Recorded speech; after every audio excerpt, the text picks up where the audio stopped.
what we did in Libya, USAID was heavily involved. What we did in Syria, what was being done in Ukraine, heavily involved, and I'm very much against it.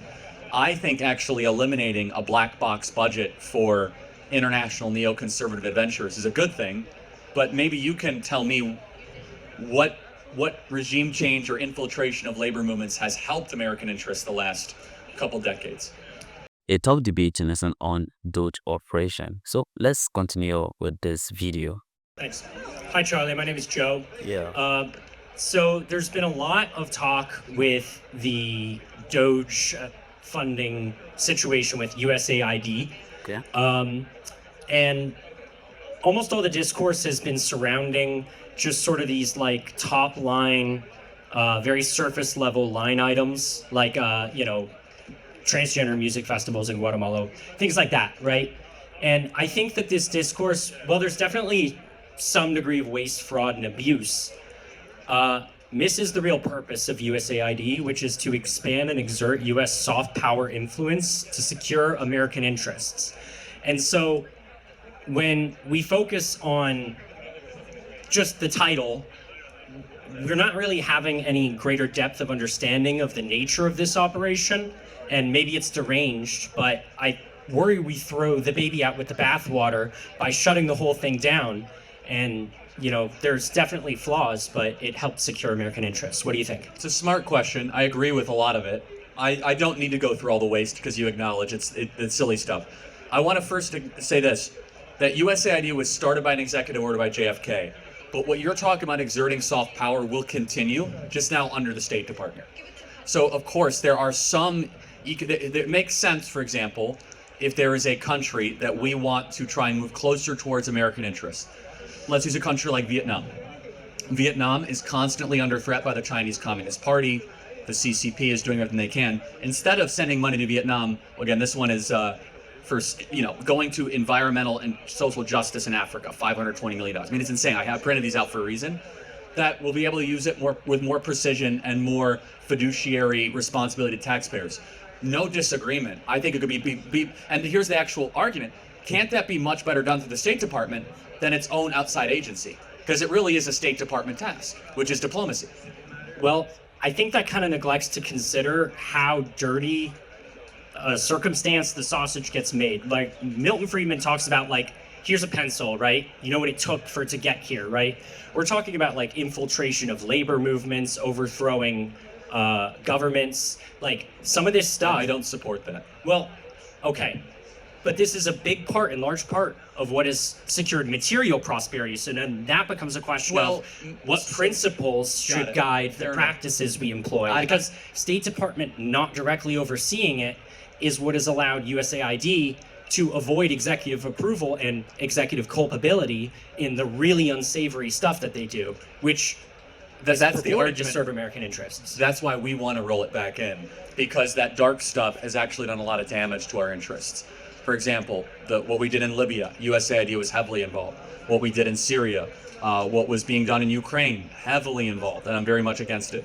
I think actually eliminating a black box budget for international neoconservative adventurers is a good thing, but maybe you can tell me what regime change or infiltration of labor movements has helped American interests the last couple decades.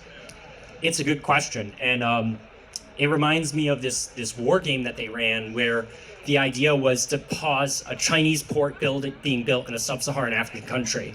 And part of that operation involved giving the workers who were on the construction site money for no-show jobs to stop working on the construction of the port to buy the diplomat time and leverage to prevent its construction for the CCP.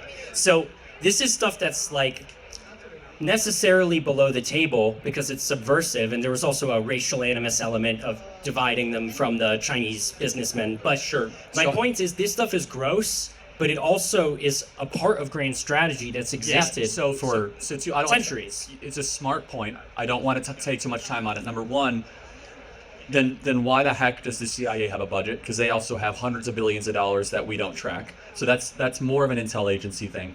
Number two, what you would say is the dark stuff, it operates much more like a racket. I mean, it doesn't necessarily advance American interests, and that's the whole point. Let's do a clearinghouse Let's see if it's actually put the ball forward, and the State Department is the best place to actually double, triple, and check that. And when you go, I mean, I don't want to go through this; it's so insane. But I mean, $42 million for behavior change in Uganda. I mean, it's like it's just for a John Hopkins to research social and behavior change in Uganda. I mean, no one should have to pay taxes towards stuff like that. So Sure. Okay. last point. So then, what it really comes down to is what should the principles be which dictate U.S. America foreign first. policy? What benefits the homeland? What benefits our people? Not just incursions abroad.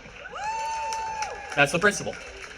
Which of us, though? Because a lot of this, it's tied up with the Chamber of Commerce, American business interests. US These are sort of transient, multinational, I not agree. really. So the people, we the citizenry. So what benefits the everyday middle class American? Okay. All right. Thank you. Smart question. I Thank appreciate it. Thank you. Disagreements welcome. Anybody can kind of them up. Yeah.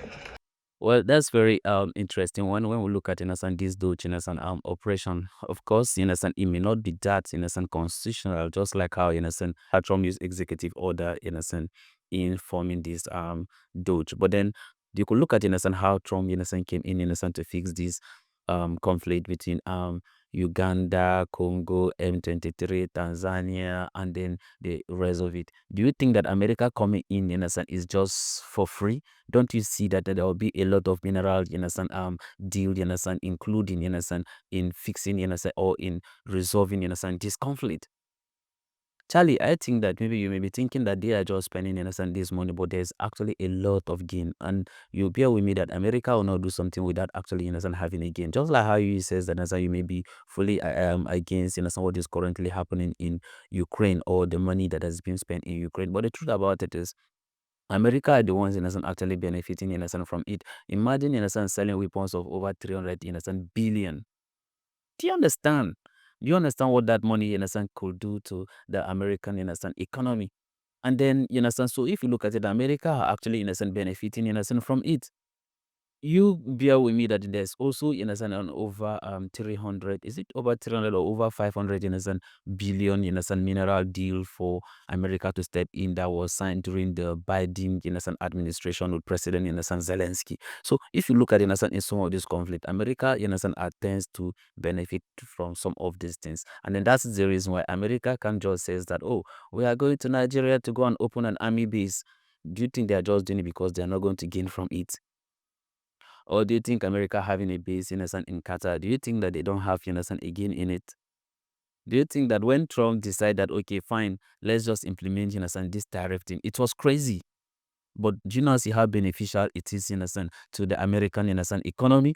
Don't you see how trillions of dollars is being poured into the American economy?